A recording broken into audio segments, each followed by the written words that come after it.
Mendelian disorder हैं वो हम स्टडी करते हैं।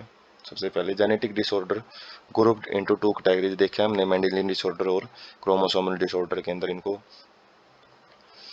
बांटा गया है। मेंडेलियन डिसऑर्डर क्या होते हैं? डिटरमाइंड बाय अल्टरनेशन और म्यूटेशन इन सिंगल जीन। एक सिंगल जीन के अंदर ही चेंज यहाँ पे देखने को मिलेगा, बदलाव देखने को मिलेगा। ट्रांसमिटेड टू ऑफस्प्रिंग, बच्चों में चले जाते हैं, वो एक लाइन के अंदर ही जाते हैं, एक पीढ़ी से मतलब एक लाइन टू लाइन दूसरी लाइन में नहीं जाते हैं। Pattern of inheritance can be traced in a family by pedigree analysis. तो इनका जो पैटर्न है वो हम पेडिग्री एनालिसिस से भी उनको पता लगा सकते हैं कि किस ऑफस्प्रिंग से किस ऑफस्प्रिंग में गया है, किस जीव से किस जीव के अंदर जा रहा है। डिसऑर्डर में भी डोमिनेंट और रिसेसिव, तो कंडीशन दो देखने को मिल सकती हैं, डोमिनेंट या रिसेसिव, जो कि पेडिग्री एनालिसिस के द्वारा ही अच्छे ढंग से समझी जा सकती है। एग्जांपल है जैसे हीमोफीलिया है, सिस्टिक फाइब्रोसिस है, सिकल सेल एनीमिया है, कलर ब्लाइंडनेस है, फिनाइलकीटोन्यूरिया, थैलेसीमिया है। ये सारे डिसऑर्डर हम एक एक करके डिस्कस करेंगे। Trait may be also linked to the sex chromosome as in case of hemophilia। Haemophilia के अंदर ये जो ट्रेट है वो एक्स क्रोमोसोम से लिंक्ड भी हो सकता है, सेक्स क्रोमोसोम से। और X linked recessive trait show transmission from carrier female to male progeny. तो कैरियर फीमेल वो होती है जो खुद तो इफेक्टेड नहीं होती, उसके पास हेट्रोजाइगस कंडीशन होती है, और रिसेसिव कंडीशन है तो जाहिर सी बात है जो नॉर्मल ट्रेट है वो डोमिनेट करता है, और जो बीमारी वाला ट्रेट है वो वहाँ पे तो दबा रहता है। लेकिन यदि वो ट्रेट मेल के अंदर चला गया तो वहाँ पे वो डिजीज कोज कर सकता है। तो यहाँ पे मेल प्रोजेनी को वो डिजीज करवा सकती हैं, जो बीमारियां हैं वो ट्रांसमिट कर सकती हैं। तो मेंडेलियन डिसऑर्डर को मेनली चार भागों में डिवाइड करते हैं। ऑटोसोमल डोमिनेंट डिजीज हैं ये, जो कि अलग अलग देखने को मिलती हैं, ब्लू येलो, काफ़ी सारे एग्जाम्पल आप याद रख सकते हो। Achondroplasia, hypercholesterolemia, blue yellow colour blindness, myotonic dystrophy, neurofibromatosis और हंटिंगटन डिजीज और मार्फन सिंड्रोम। इसको इस ट्रिक से याद भी रख सकते हो। अच्छों के कोलेस्ट्रॉल ने ब्लू, ब्लाइंड, मायो और न्यूरो को हंट करके मारती है, तो इस तरीके से इसको याद कर सकते हैं। और बाकी ऑटोसोमल रिसेसिव डिजीज के अंदर एल्केप्टोन्यूरिया है, एल्बिनिज्म है, सिकल सेल एनीमिया है, सिस्टिक फाइब्रोसिस है, गैलेक्टोसेमिया है, फिनाइलकीटोन्यूरिया है, थैलेसीमिया है, टे साइक डिजीज हैं। तो ये सारी जो बीमारियां हैं वो ऑटोसोमल रिसेसिव में आती हैं। तो इनके जो ट्रेट होते हैं वो रिसेसिव कंडीशन में ही अपना रोल प्ले करते हैं। जब होमोजाइगस कंडीशन मिलेगी ना इनको, तभी वो अपनी बीमारी शो करेंगे, बीमार करेक्टर शो करेंगे। लेकिन यहाँ पे हेट्रोजाइगस कंडीशन में बीमारियां देखने को मिलेंगी। तो जैसे यहाँ पे जो ट्रिक है वो अल्का ने अल्बीनी का सिक्कल से सिस्ट और गला काटा और फिनाइल से साफ करके थाली में रखा और बाकी SAC सैक में डाल दिया, थैली में डाल दिया। उसके बाद एक्स लिंक्ड डोमिनेंट, तो ये ऑटोसोमल डोमिनेंट रिसेसिव थे, यहाँ पे केवल ये सेक्स क्रोमोसोम से रिलेटेड मिलेंगे और सेक्स क्रोमोसोम में भी किसी एक्स लिंक्ड मिलेंगे। तो विटामिन डी रेजिस्टेंट रिकेटस बीमारी मिलेगी। विटामिन डी रेजिस्टेंट रिकेटस का मतलब है रिकेटस बीमारी मिलेगी, उसमें विटामिन डी का कोई रोल देखने को नहीं मिलेगा, कितना ही विटामिन डी लो रिकेटस खत्म नहीं होगी। इन कॉन्टिमिया पिगमेंटिया मतलब स्किन लेसन, स्किन के ऊपर निशान रहेंगे। आई, टीथ और CNS abnormality, central nervous system से रिलेटेड कुछ कमियां देखने को मिलेगी। लीथल होता है मेल में, मतलब डेथ भी कोज कर सकता है मेल के अंदर। तो एक्स लिंक्ड डोमिनेंट होता है। तो यहाँ पे यदि हेट्रोजाइगस कंडीशन है, एक डिजीज्ड एलिल है, दूसरा नॉर्मल एलिल है, तो जो डिजीज्ड एलिल है अपना प्रभाव शो करता है, बीमारी शो करेगा। यहाँ पे कैरियर टाइप की कोई कंडीशन देखने को नहीं मिलेगी फीमेल में। जो कैरियर टाइप की कंडीशन है वो रिसेसिव कंडीशन में मिलती हैं। तो red green colour blindness, night blindness, severe combined immunodeficiency SCID, fragile X syndrome. तो काफ़ी सारी जो डिजीज है वो याद रख सकते हो। ट्रिक इसकी है रेड ब्लाइंडनेस और इम्यून के डेफिशिएंसी से फ्रैगिल डच बैग हीमो फेल हो गया। इस तरीके से बीमारियां याद रख सकते हो। जो नीट वगैरह की तैयारी करते हैं तो उस केस में ये याद एग्जाम्पल पूछ ले जाते हैं, एक बीमारी दे देंगे, एक डिजीज दे देंगे, उसका पूछ लेंगे भाई एक्स लिंक्ड है या ऑटोसोमल लिंक्ड डिजीज है। जो थोड़ा सा एक डिफरेंशिएट है वो यहाँ पे रेड ग्रीन कलर ब्लाइंडनेस। यदि रेड और ग्रीन में कोई पर्सन है वो डिफ्रेंशिएट नहीं कर पा रहा है तो वो सेक्स लिंक्ड रिसेसिव डिजीज है, जबकि ब्लू और येलो कलर में यदि वो डिफ्रेंशिएट नहीं कर पाता तो वो ऑटोसोमल डोमिनेंट डिजीज के अंदर आता है। तो सबसे पहले हम कलर ब्लाइंडनेस को पढ़ते हैं। ये सेक्स लिंक्ड रिसेसिव डिसऑर्डर होता है, एक्स क्रोमोसोम से रिलेटेड डिजीज मिलेगी। रिसेसिव है तो यहाँ पे जो हेट्रोजाइगस कंडीशन है पेयरिंग में होते हैं जैसे करैक्टर, तो हेट्रोजाइगस कंडीशन है जिसमें एक डिजीज्ड एल है तो वो अपना प्रभाव नहीं शो कर पाता है फीमेल के अंदर। खास बात, आइदर रेड और green cone of eye resulting in failure to discriminate, तो यहाँ पे जो कोन होती हैं जो कि कलर वगैरह डिस्टिंग्विश करने में मदद करती हैं, तो उनमें जो रेड और ग्रीन कलर की कोन, जो कलर के लिए जो कोन होती हैं, cone cells rod cell present होती हैं जो आई में, वो क्या होती हैं, डैमेज्ड होती हैं, जिसकी वजह से अच्छे ढंग से वो रेड और ग्रीन कलर में डिस्क्रिमिनेट का मतलब है अलग अलग नहीं कर पाती है उनको, due to mutation in certain genes present in X chromosome. तो एक्स क्रोमोसोम में कुछ म्यूटेशंस होती हैं, उनकी वजह से ये जो बीमारी है वो देखने को मिलती है। Occur in about 8% of male, ये 8% मेल्स में देखने को मिलती है, जबकि फीमेल्स में 0.4% ही देखने को मिलती है। मतलब 100 में से 100 मेल हैं तो 8 मेल्स को बीमारियां मिलेगी, लेकिन फीमेल में तो 100 फीमेल में से केवल एक को भी सही ढंग से बीमारी नहीं मिलेगी कंप्लीट। तो मेल्स में ज़्यादा होती है ये। मेल्स हैव ओनली, क्यों, क्योंकि मेल में केवल एक ही क्रोमोसोम होता है, और यदि उसके ऊपर डिजीज एल है तो वहाँ पे तो होमोजाइगस हेट्रोजाइगस का कोई सवाल ही नहीं उठता।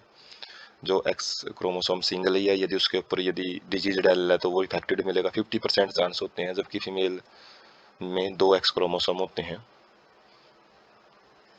तो मेल में यदि डिजीज एल है तो 100% चांस है डिजीज होने के, लेकिन फीमेल में 50% चांसेस रहेंगे, डिजीज भी हो सकती है वो, या कैरियर भी हो सकती है। Son of a women who carries genes has a 50% chance, तो आ गया ना, जो मेल होते हैं, सन होते हैं जो कि एक कैरियर फीमेल से पैदा होंगे तो उसमें 50% चांस होंगे कलर ब्लाइंड होने के। Mother is not her self colour blind, तो मदर यहाँ पे उसको कोई बीमारी नहीं है, लेकिन क्योंकि उसका जीन है जो रिसेसिव होता है डोमिनेंट के जो नॉर्मल जीन होता है उसके इफेक्ट की वजह से वो अपना प्रभाव शो नहीं कर पाते हैं। Effect is suppressed bye her matching dominant normal gene, तो जिसका इफेक्ट है वो सप्रेस हो जाता है, दब जाता है जो उसका डोमिनेंट नॉर्मल जीन होता है। डिजीज वाले जीन हालांकि रिसेसिव ही देखने को मिलते हैं ज़्यादातर, कुछ ही केस होते हैं जहाँ पे डोमिनेंट होते हैं, तो नॉर्मल जीन है उसको इफेक्ट शो नहीं करने देता है। A daughter will not normally be colour blind unless her mother is a carrier and her father is a colour blind, तो जब तक एक जो माता है वो कैरियर ना हो और साथ में जो फादर है वो कलर ब्लाइंड ना हो, तो तब तक डाटर है वो कलर ब्लाइंड नहीं मिलेगी। तो डाटर के कलर ब्लाइंड होने के लिए दोनों में कलर ब्लाइंडनेस देखने को मिलनी चाहिए, उसमें तो 100% ही है, लेकिन कैरियर भी है यदि मदर तो उससे भी जो कलर ब्लाइंड डाटर है वो मिल सकती है। फिर भी उसके 50% चांस ही है, क्योंकि आधे तो उसमें नॉर्मल जीन ही रहेंगे। तो इसमें बॉयज को ज़्यादा इफेक्ट देखने को मिलता है कलर ब्लाइंडनेस में। उसके बाद हीमोफीलिया, ये be sex linked recessive disease होती है। ट्रांसमिशन फ्रॉम अनइफेक्टेड कैरियर, ये भी अनइफेक्टेड कैरियर फीमेल से जिसको खुद को कोई प्रभाव नहीं है, लेकिन वो आगे मेल प्रोजेनी में बीमारी है वो आगे ट्रांसमिट कर सकती है। इस डिजीज में सिंगल प्रोटीन है जो कि कैस्केड का मतलब है सीरीज ऑफ रिएक्शन होती हैं जो प्रोटीन फॉर्मेशन की, प्रोटीन जो बनता है काफ़ी सारी सीरीज में एक के बाद एक में बनता है, जिसको किस में मदद करता है, ब्लड क्लोटिंग में मदद करता है, वो इफेक्ट हो जाता है, जिसकी वजह से ब्लड क्लोटिंग नहीं होती है। इसमें ब्लड है वो यदि किसी भी जगह पे कोई कट वगैरह लग जाता है तो ब्लड लॉस काफ़ी देखने को मिलता है। सिंपल कट से नॉन स्टॉप ब्लीडिंग होती है, यदि इसको नहीं टाइम रहते उसको नहीं संभाला जाए तो उससे क्या हो सकता है, बीपी वगैरह लो और ज़्यादा कॉम्प्लिकेशन भी देखने को मिल सकती है। Heterozygous female carrier for haemophilia में ट्रांसमिट डिजीज टू सन, तो वही है, कैरियर फीमेल है जो पहले वाली कंडीशन ही है, तो ये बीमारी सन के अंदर है वो भेजी जा सकती है 50% चांस रहेंगे कैरियर से जाने के। Possibility of female becoming a haemophilic is extremely rare, वही है कि फीमेल के अंदर ये बीमारी आने के बहुत कम चांसेस होते हैं। यदि फीमेल उसकी मदर जो कैरियर है, फादर यदि इफेक्टेड है, फिर भी 50% चांस है, दोनों इफेक्टेड होने जरूरी हैं, तभी 100% चांस रहेंगे जो डॉटर है उसके हीमोफिलिक होने के। Because mother has to be at least carrier and father should be haemophilic. तो वही बात है, मदर को लगभग कैरियर होना पड़ेगा और हीमोफिलिक फादर को तो हीमोफिलिक होना पड़ेगा, तभी एक जो डॉटर है उसके अंदर हीमोफिलिया के फिर भी उसके अंदर 50% चांस होते हैं। और ये जो हीमोफिलिक होते हैं ये आगे वाली जो स्टेज होती है लगभग 20-25 के बाद अनवाइएबल रहते हैं, मतलब लाइफ है इनकी जो लाइफ स्पैन है बहुत कम देखने को मिलेगा, डेथ हो जाती है जल्दी इनकी। एग्जाम्पल है जो रियल एग्जाम्पल है family pedigree of queen Victoria. Queen Victoria की जो फैमिली पेडिग्री है उनके अंदर जो हीमोफिलिक डिसेंडेंट्स एज तो काफ़ी सारे उनमें हीमोफिलिक पेशेंट हैं, क्योंकि जो क्वीन विक्टोरिया वो खुद एक कैरियर है, जिसकी वजह से उसके जो आगे वंशज हैं वो काफ़ी सारे ये बीमारी लिए हुए हैं। उसके बाद है sickle cell anaemia, third disorder है जो मेंडेलियन डिसऑर्डर। ये ऑटोसोमल लिंक्ड रिसेसिव ट्रेट होता है, ऑटोसोमल क्रोमोसोम से रिलेटेड रहेगा और transmitted from parents to the offspring when both partner, इसमें मेल फीमेल का कोई रोल नहीं रहता, जब कोई भी पार्टनर इसमें इफेक्टेड हो सकता है, क्योंकि ऑटोसोम्स तो सेम ही होते हैं दोनों जो मेल और फीमेल सेक्सेस होते हैं उनके अंदर। Both partner are carrier for gene, तो इसमें पेरेंट्स से बच्चों में चली जाती है, यदि दोनों वो कैरियर हो सकते हैं हेटेरोजाइगस कंडीशन में चांसेस रहते हैं 50-50% जाने के। Controlled by a single pair of allele HBA और HBS, तो ये जो डिजीज है वो एक पेयर ऑफ जीन प्रेजेंट होता है, HBA नॉर्मल हीमोग्लोबिन वाला जीन होता है जो नॉर्मल हीमोग्लोबिन तैयार करता है, और HBS सिकल सेल्ड जो RBC शेप है वो बनाता है। तो प्रॉब्लम हीमोग्लोबिन में ही होती है, इसकी वजह से शेप चेंज हो जाती है। होमोजाइगस इंडिविजुअल HBS है, HBS जो होमोजाइगस कंडीशन है वही डिजीज फिनोटाइप शो करेगा, बीमारी केवल होमोजाइगस कंडीशन में देखने को मिलेगी, हेटेरोजाइगस में वो कैरियर का काम करेंगे। तो वो अनइफेक्टेड होते हैं लेकिन वो डिजीज के कैरियर होते हैं, वाहक होते हैं, वो बीमारी आगे फैला सकते हैं, खुद को डिजीज हो सकता ना हो। 50% probability of transmission of mutant gene, तो कैरियर को हम जैसे मॉस्किटो होता है मलेरिया का पैरासाइट लेके चलता है, वो खुद को बीमारी नहीं होती उसको, लेकिन वो वाहक है, दूसरों को बीमारी फैला सकता है इंसेक्ट उसमें ह्यूमंस में, तो कैरियर इसलिए वर्ड यहाँ पे यूज किया गया। तो 50% probability of transmission of mutant gene to progeny, तो अभी 50% चांस होते हैं कैरियर से बच्चों के अंदर बीमारियां जाने के। एक्सपीडिंग सिकल सेल ट्रेट, तो बीमारी शो करने के 50% चांस है। काज्ड बाय सब्सटीट्यूशन ऑफ, तो जो मेन रीजन है वो क्या है, जो ग्लूटामिक एसिड होता है, जो चेन होती है प्रोटीन की, प्रोटीन में अमाइनो एसिड की, तो अमाइनो एसिड होता है ग्लूटामिक एसिड, उसको एक ग्लूटामिक एसिड को वैलिन के द्वारा रिप्लेस कर दिया जाता है छठी पोजीशन पे ऊपर। 6 position of beta globulin chain of haemoglobin molecule, जो हीमोग्लोबिन का मोलिक्यूल होता है उसकी जो स्ट्रक्चर में अल्फा चेन और बीटा चेन होती हैं, तो बीटा चेन के अंदर जो छठी पोजीशन है उस पे जो वैलिन आ जाता है ग्लूटामिक एसिड की जगह पे, और उसी एक सिंगल जगह की वजह से जो शेप है आरबीसी की वो काफ़ी चेंज देखने को मिलेगी due to single base substitution at the 6th codon of beta globulin gene GAG2GUG। और ये किस चीज़ की वजह से होती है, जो जीन है उसके अंदर केवल GAG की जगह पे GUG, एडेनिन की जगह पे यूरेसिल आ जाता है, बल्कि जो mRNA है mRNA के ऊपर आ जाता है, क्योंकि जो एडेनिन यूरेसिल है वो mRNA के अंदर पाया जाता है। उसके बाद mutant haemoglobin molecule undergo polymerisation under low oxygen tension, तो जो म्यूटेंट है जो ये चेंजेबल जो फॉर्म बनी है हीमोग्लोबिन की, वो जब ऑक्सीजन की कम मात्रा होती है तो पॉलीमराइजेशन करके एक एबनॉर्मल स्ट्रक्चर यहाँ पे बनाएगा, और जिसकी वजह से जो शेप है आरबीसी की वो बाइकनकेव डिस्क शेप्ड होती है, जो प्लेट जैसी स्ट्रक्चर होती है गोल होती है, तो वो सिकल सेल द्रांति शेप में देखने को मिल। सो डायग्राम से समझते हैं जो कि एनसीईआरटी से लिए गए,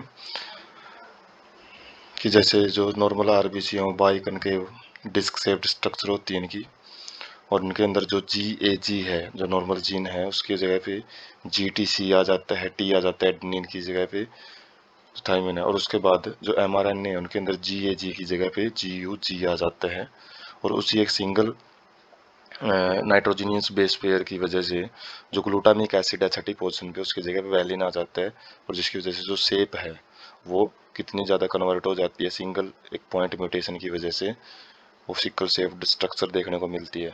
उसके बाद है फिनाइल कीटोन यूरिया, जो कि इनबोर्न एरर है मेटाबॉलिज्म का, जो जन्म से ही बीमारी मिलती है ये। और इसके अंदर मेटाबॉलिज्म मतलब जो केमिकल रिएक्शन है वो इफेक्टेड रहती है शरीर में। और ये ऑटोसोमल रिसेसिव ट्रेट होता है, मतलब ये ऑटोसोमल क्रोमोसोम से रिलेटेड रहेगा। और रिसेसिव कंडीशन देखने को मिलेगी यहाँ पे, मतलब जो कैरियर कंडीशन भी देखने को मिल सकती है। इफेक्टेड इंडिविजुअल के अंदर एक एंजाइम है वो उसकी कमी होती है, जो फिनाइल एलनिन अमाइनो एसिड को टायरोसिन में बदलता है। अब यदि इस एंजाइम की कमी है तो फिनाइल एलनिन है वो इकट्ठा होता रहता है और जो टायरोसिन है उसकी शरीर में कमी हो जाती है एंड कन्वर्टेड इनटू फिनाइल। और जो फिनाइल एलनिन ज़्यादा इकट्ठा होएगा तो ये फिनाइल पायरुविक एसिड के अंदर कन्वर्ट हो जाता है, और भी इसके कुछ चेंजेबल फॉर्म है, बदले हुए रूप वो देखने को मिल सकते हैं। और यदि दिमाग में इकट्ठा हो जाता है तो मेंटल रिटार्डेशन, जो दिमागी रूप से जो कमज़ोर इंडिविजुअल है वो देखने को मिलता है। Also excreted through urine, urine के द्वारा भी ये शरीर से बाहर निकलता है, क्योंकि किडनी इसको ठीक ढंग से एब्जॉर्ब नहीं कर पाती हैं। उसके बाद है नेक्स्ट थैलेसीमिया, ये भी एक autosomal linked recessive blood disease होती है, और ये पेरेंट्स से ऑफस्प्रिंग में जाती हैं। जब दोनों पेरेंट्स हैं वो अनइफेक्टेड हैं, उनको कोई प्रॉब्लम नहीं है, लेकिन वो कैरियर है, बीमारी आगे जनरेशन में फैला सकते हैं, मतलब हेट्रोजाइगस कंडीशन पेरेंट्स में होनी चाहिए। और ये किस चीज़ की वजह से होता है? ड्यू टू आइदर म्यूटेशन और डिलीशन, म्यूटेशन की वजह से या फिर कोई भी जीन है वो, कोई भी पोर्शन है वो वहाँ पे डिलीट हुआ मिलेगा, जो नाइट्रोजनियस बेस है वो डिलीट में मिलेंगे, जिसकी वजह से रिड्यूस्ड रेट ऑफ सिंथेसिस, जिसकी वजह से जो ग्लोबिन चेन होती है, अल्फा या बीटा चेन, वो ठीक ढंग से सिंथेसिस नहीं हो पाती है हीमोग्लोबिन के अंदर, और causes the formation of abnormal haemoglobin, तो जिसकी वजह से जो हीमोग्लोबिन है वो अलग शेप का देखने को मिलेगा, जिसकी वजह से ठीक ढंग से जो काम नहीं कर पाएगा, जो ब्लड का काम है, और उसकी वजह से एनीमिया बीमारी कहलाती है ये भी। Quantitative problem of synthesising too few globin molecules, तो क्वांटिटेटिव प्रॉब्लम होती है क्योंकि कुछ ग्लोबिन चेन है वो ठीक ढंग से नहीं बन पाती है, मात्रा में कमी आ जाती है हीमोग्लोबिन की। तो ये सिकल सेल एनीमिया से अलग होती है, क्योंकि जो सिकल सेल एनीमिया है उसमें हमने देखा है कि वो एक क्वालिटेटिव प्रॉब्लम देखने को मिलती है, ग्लोबिन चेन है वो इनकरेक्टली फंक्शन करती है वहाँ पे, जो कि ग्लूटामिक एसिड है वैलिन के द्वारा चेंज हो जाता है, जिसकी वजह से शेप चेंज देखने को मिली थी। Classified according to the chain, जिस चेन में डिफेक्टेड होती है, जो चेन डिफेक्टेड होती है उसी की बेस पे अल्फा और बीटा थैलेसीमिया दो के अंदर डिवाइड किया गया। अल्फा थैलेसीमिया के अंदर हम देख सकते हैं जो प्रोडक्शन ऑफ अल्फा चेन वो इफेक्ट होती है, वो ठीक ढंग से नहीं बन पाती है, क्योंकि जो हीमोग्लोबिन है उसके अंदर अल्फा और बीटा चेन प्रेजेंट होती हैं, यहाँ पर अल्फा चेन इफेक्टेड होती हैं। और जो अल्फा चेन का इफेक्ट है, जो ये जीन है वो जीन HbA1 और HbA2 जीन प्रेजेंट होते हैं, जो कि क्रोमोसोम नंबर 16 पे होते हैं प्रत्येक पेरेंट्स के। तो क्लोजली लिंक्ड जीन होते हैं ये, जो कि हमने रिकम्बिनेशन और लिंकेज में भी देखा है इसके बारे में। Observed due to the mutation और डिलीशन ऑफ वन और मोर ऑफ 4 जीन, तो 4 जीन देखने को मिलेंगे कम्बिनेशन में आते हैं, तो उनमें से कोई भी जीन है वो या तो म्यूटेटेड फॉर्म में उसकी अल्टर्ड फॉर्म मिलेगी, या फिर वो एक से ज़्यादा जो जीन है वो डिलीट हुए मिलेंगे। मोर जीन इफेक्टेड, जितने ज़्यादा जीन इफेक्ट होंगे उतना ही लेस अल्फा ग्लोबिन मॉलिक्यूल वो प्रोड्यूस होएगा, कम अल्फा चेन बनेंगी उसमें। बीटा थैलेसीमिया है जो उसके अंदर बीटा चेन है जो वो इफेक्ट होती हैं, और ये जो इफेक्ट है, ये जो करेक्टर है वो कंट्रोल किया जाता है HBV जीन के द्वारा, जो कि क्रोमोसोम नंबर 11 पे प्रेजेंट होता है प्रत्येक पेरेंट्स में। तो occurs due to the mutation of, तो ये हो सकता है कि यहाँ पे 2 जीन थे, यहाँ पे केवल सिंगल जीन है, तो हो सकता है एक जीन में कमी हो या फिर दोनों जीन में, उसकी वजह से बीटा थैलेसीमिया डिजीज है वो देखने को मिलती है।